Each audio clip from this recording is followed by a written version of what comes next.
Ako po si Johan Jeronimo ng San Jose Parish, San Mateo, Rizal.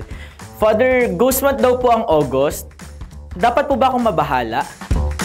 Alam ninyo, yung tinatawag na ghost month na yan, ay hindi naman yan, ang alam ko ha, hindi yan tradisyon ng Katoliko dahil tayo naniniwala.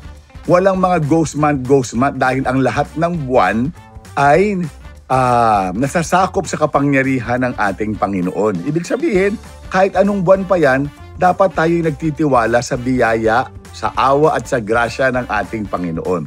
Bakit ghost month? Ito ay parang, hindi ko alam kung it is a Chinese tradition na pag August daw, malayang nakakagala ang mga kaluluwa. No? Pero tayo bilang mga Kristiyano, naniniwala tayo na pag tayo ay pumanaw, we will already be judged by the Lord, di ba? Hindi tayo naniniwala na parang August lalabas lahat ng kaluluwa. Hindi, no?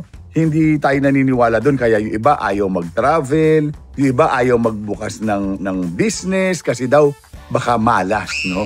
Pero pagka ganon, ibig sabihin, hindi ka nagtitiwala sa Panginoon sa mga biyayang natatanggap mo, di ba?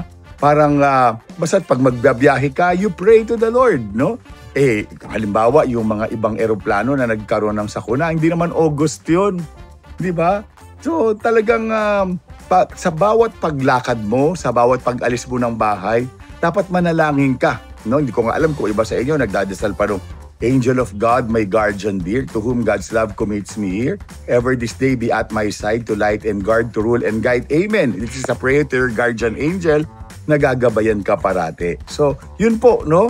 Sana ay wag tayong pakulong dun sa ghost month na yan. At hindi ka na makagalaw kasi, baka ganito. Hindi. Tuloy ang buhay. Ang importanteng parating ginagawa mo at itinutuloy mo dapat ay ang pagtitiwala sa ating Panginoon. Always pray and always entrust your life in the Lord.